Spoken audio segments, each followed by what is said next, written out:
कक्षा 8वीं के सभी बच्चों का हार्दिक स्वागत और अभिनंदन है।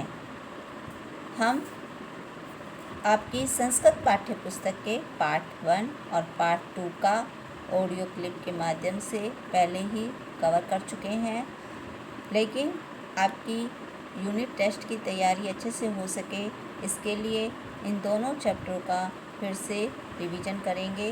तो शुरू करते हैं। पार्ट 1, सुभाषितानी।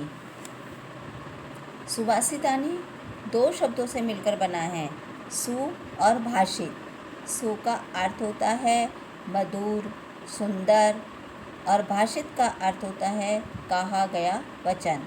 तो इस प्रकार सुभाषित का अर्थ हो गया सुंदर वचन, मधुर वचन। तो पहला श्लोक है इसका,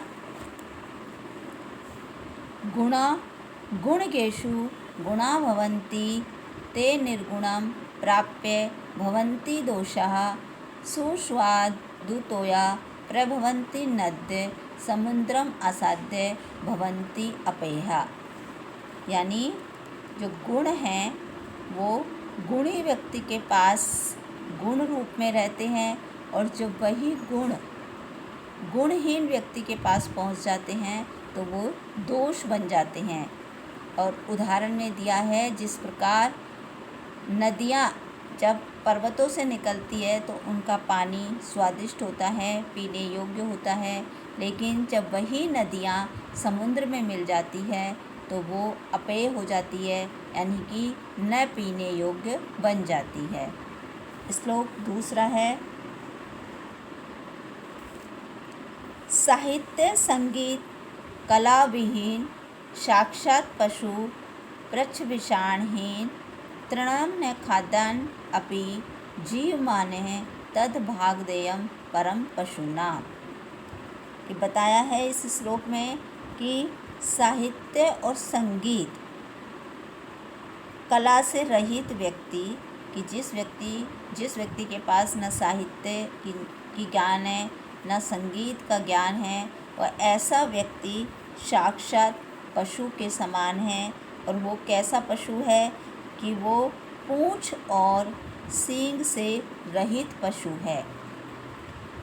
और आगे बताया है कि तृणम न खादन् अपि जीवमान तद भागधेयं परम पशूनां। कि यह उन पशुओं का परम सौभाग्य है, कि यह उन पशुओं के लिए परम सौभाग्य की बात है कि वह पशु जो मनुष्य कला और संगीत कला आदि से रहित जो पशु है, वह तिनका न खाकर खाता हुआ भी जीवित रहता है। अब है श्लोक तीसरा, लुब्धस्य नश्यति यश पिशुनस्य मैत्री नष्टक्रियस्य कुलम अर्थपरस्य धर्मा विद्याफलं वैष्णेन कृपणस्य सौख्यम राज्यम प्रमद सचिवस्य नर अधिपस्य। कि लुब्धस्य यश, यानी कि लोभी व्यक्ति का यश,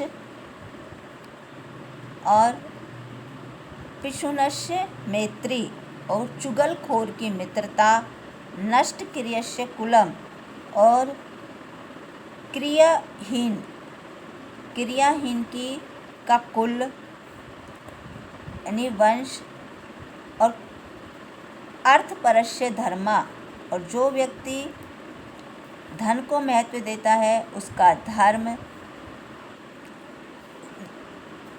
विद्याफलं वैष्णेन कृपणस्य सौख्यम, और जिन व्यक्तियों में वैष्णेन यानी जिन व्यक्तियों में कुछ बुराइयां होती है, दुर्वैष्णव होते हैं, उनका विद्या अर्जन से प्राप्त फल, कृपणस्य सौख्यम और कंजूस व्यक्ति का सुख चैन, और प्रमद सचिवस्य नर अधिपस्य, और जिस राजा का मंत्री आलस्य भरा होता है, आलसी होता है, उसका राज्य नष्ट हो जाता है। अर्थात लोभी व्यक्ति का यश नष्ट हो जाता है, जो व्यक्ति लोभ करता है उसका यश नष्ट हो जाता है, और चुगलखोर की मित्रता नष्ट हो जाती है। जो व्यक्ति क्रियाहीन होता है उसका कुल नष्ट हो जाता है, और जो धन को महत्व देता है उसका धर्म साथ नहीं देता, और जिसमें कुछ बुराइयां होती है उसका विद्या अर्जन से प्राप्त फल नष्ट हो जाता है, और कंजूस का सुख चैन खत्म हो जाता है, और जिस राजा का मंत्री आलसी होता है उसका राज्य ही नष्ट हो जाता है। अब है श्लोक चौथा। पीत्वा रसम तु कटुकम मधुरम समानम माधुर्यम एव जनयेत मधुमक्षिकासो संतस्य तथैव सम सज्जन दुर्जनानां श्रुत्वा वचा मधुर सुक्तरसम सृजन्ति। पीत्वा रसम तु कटुकम मधुरम, कि जो मधुमक्खियाँ होती हैं, मधुमक्खी का असो यानी कि ये जो मधुमक्खियाँ हैं वो फूलों के कटु रस को पीकर भी, फूलों के कटु रस को भी मधुर के समान पीती है, मीठा समझकर पीती है, और फिर उनसे माधुर्य में यानी कि शहद जैसी मधुरता पैदा करती है। तथैव, तथैव यानी उसी प्रकार जो सज्जन लोग हैं, संत लोग हैं, वो दुर्जनों के कटु वचनों को सज्जनों के समान सुनकर मधुर सुक्ति रस का निर्माण करते हैं। अगला श्लोक है।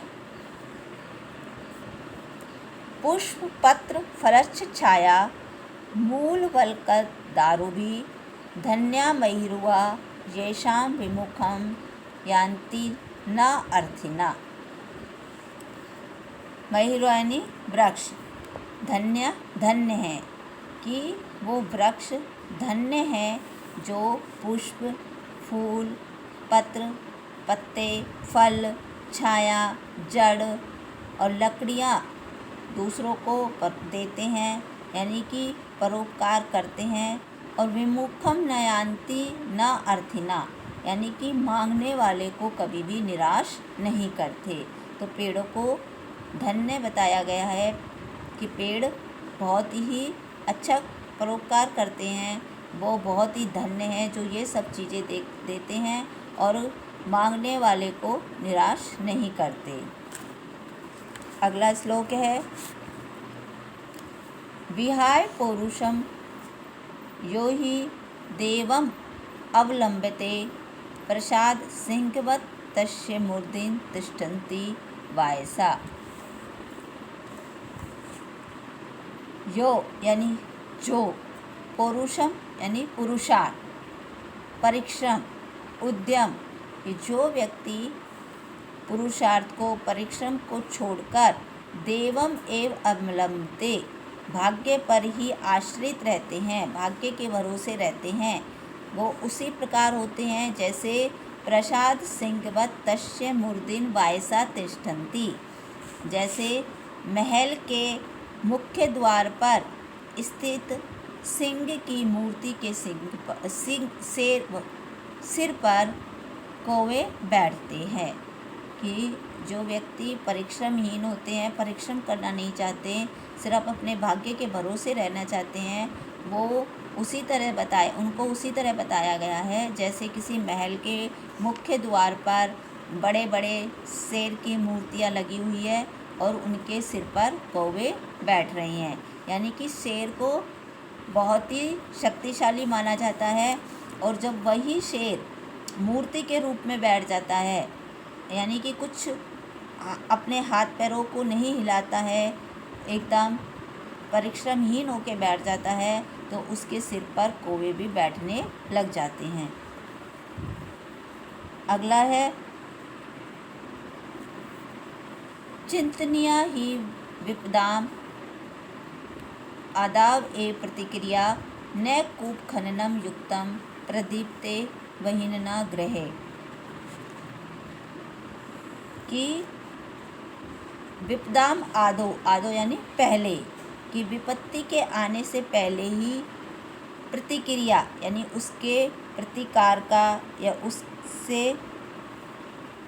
उससे मुकाबला करने का, उसको दूर करने का उपाय चिंतनीय सोच लेना चाहिए। गृह वहनिना, घर में वहनिना ने आग लगने पर प्रदीप्ते कूप खननम न उपयुक्तम, कि घर में आग लगने पर कुआं खोदना व्यर्थ है, उपयुक्त नहीं है। तो इसमें बताया है कि किसी भी विपदा के आने से पहले ही उसे दूर करने का या उसे मुकाबला करने का उपाय सोच लेना चाहिए, उससे निपटने की पूरी तैयारी कर लेनी चाहिए, क्योंकि विपत्ति आने पर उपाय सोचना उसी प्रकार बेकार है, उसी प्रकार व्यर्थ होता है जैसे कि घर में आग लग जाने पर तत्काल उसी समय कुआं खोदना व्यर्थ होता है। तो ये आपका फर्स्ट चैप्टर समाप्त हुआ। धन्यवाद।